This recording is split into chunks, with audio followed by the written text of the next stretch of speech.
Welcome to Islamic Life Coach School Podcast.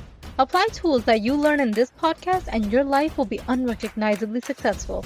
Now your host, Dr. Kamal Akhtar. Hello everyone. Peace and blessings be upon all of you. I've been doing this podcast long enough now that it requires some review of the concepts that I've already explained before. So I've previously done a podcast on mental health, but recently I came across some few new concepts that I've integrated into my practice, so I want to share them with you to give you the most benefit. So in essence, this podcast is Mental Health 2.0 or Exceptional Mental Health. We always talk about mental health in terms of mental illness, and there is a rise in mental illness diagnoses during the pandemic. I believe most medical models are based on illness, and I can demonstrate that based on one question. When I ask people if they think they're mentally healthy, and the answer they give is usually in terms of mental illness. Most will say, since I don't have a mental illness, I must be mentally healthy. And that, to me, is a very low standard. And I have mentioned this before, that the lowest of the low standard of mental health is a lack of mental illness. This is most commonly and generally accepted societal standard of mental health. So the next level, which is slightly better, of the definition of mental health is a person's condition with regard to their psychological and emotional well-being. Okay, so this is a little better. It has words like emotion and well-being in it. So it is a level up from the previous definition. But I'm going to take it to even a higher level in just a minute. First, let's talk about why mental illness diagnoses are so prevalent in our society, and I'm going to say that is because as soon as a human being starts to experience an emotion that is uncomfortable for them, first of all, they self-label as anxiety, depression, and then they get approval of the diagnosis from their doctor, from their friends, from the media, and they seek a pill to fix the issue. A very good example of this is recently I had a patient who got admitted to the hospital because of chest pain.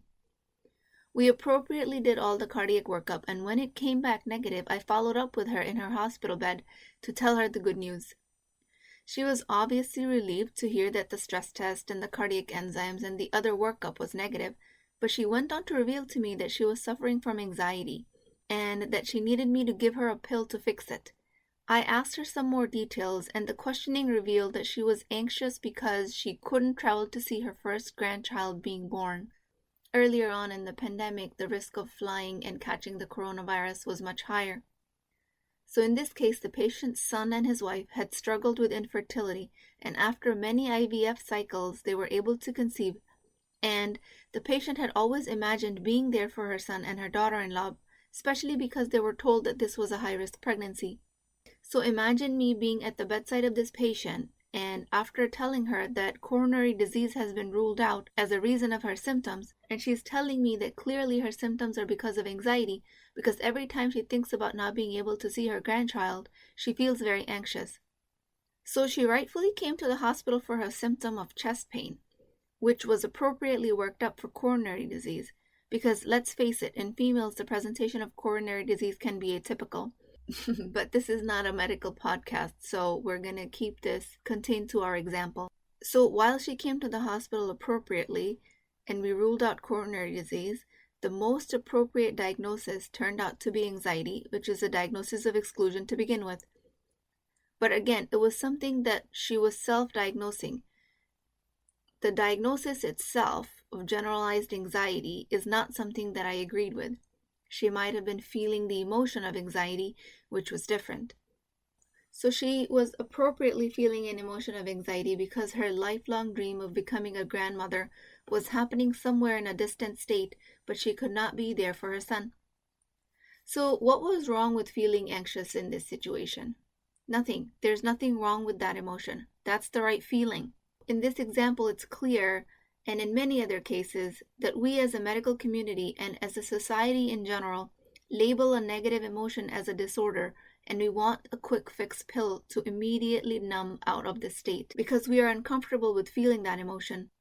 In reality, life is about a range of all emotions. Creating a mental illness diagnosis out of an appropriate human emotion is injustice to being human.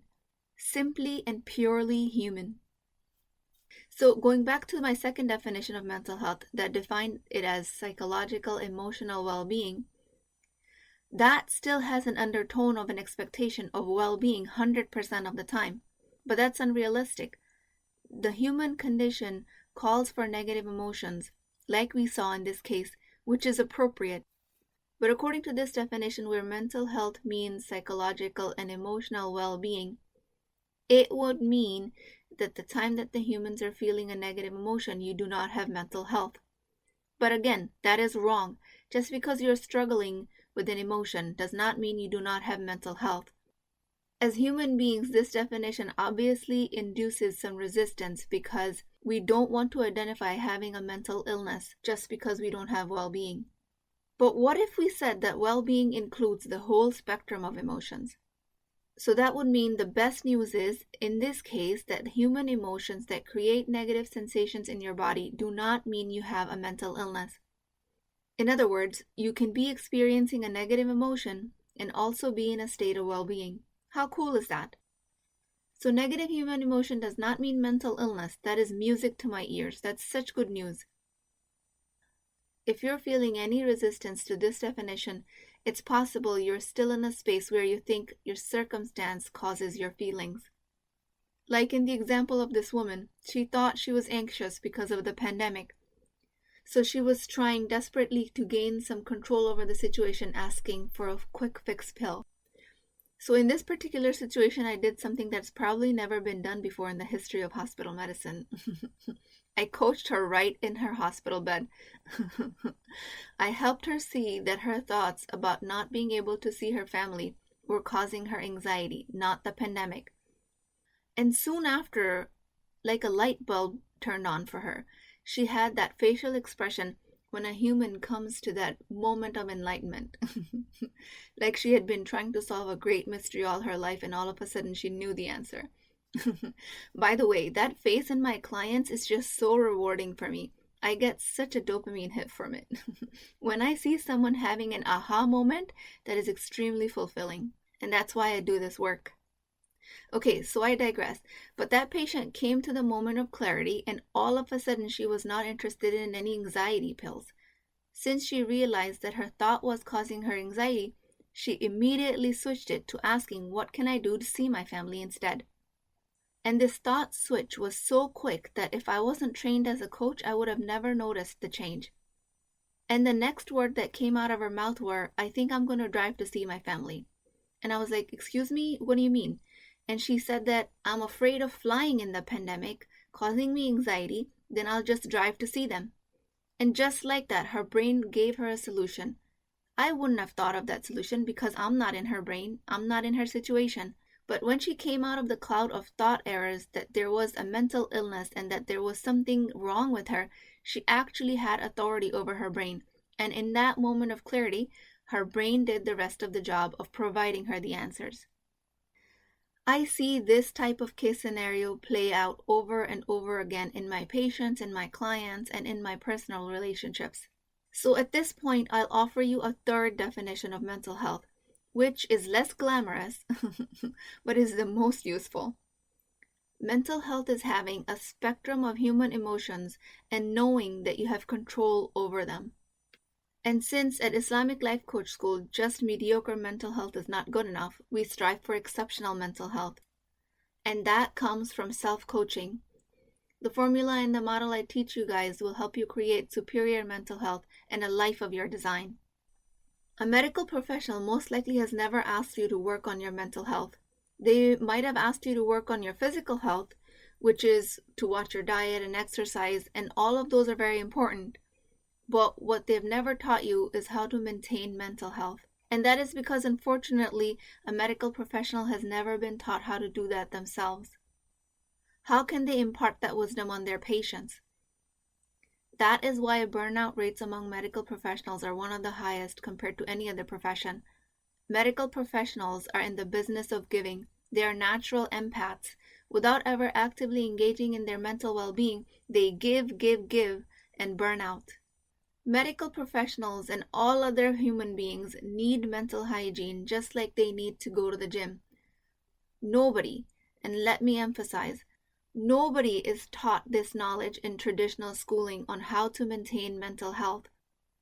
It becomes a special tragedy when this education is not provided to medical professionals. They are taught mental illness instead. This pathology-based model of mental health only serves a fraction of the population that is actually suffering from mental illness, but it does not serve the majority of the population. And that's because disease is not the norm. It is present, but it is not universal. Most human beings on the planet are not suffering from an illness that's debilitating to them. So the illness model to mental health is extremely limiting because it doesn't apply to the majority of the population. And the well-being model of mental health is also limiting because human beings are not in a state of well-being 100% of the time. They experience struggle half of their lives, and that experience gives an illusion of anything but well-being. My definition of exceptional mental health is a managed mind. This is a skill that can be learned. When humans accept the natural order, understanding that they create everything from their thinking, and their thinking is under their control, it gives them a sense of agency, which is of prime importance. Choosing thoughts of higher brain or the lower brain origin will create results accordingly.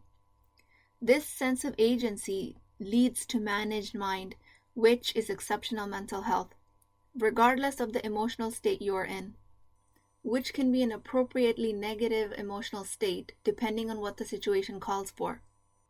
So imagine a staircase going from one level to the next, and summing it all up, we went from mental health being the lack of mental illness, which is the lowest level. The next higher level is mental health is an emotional and psychological well-being, which is slightly better.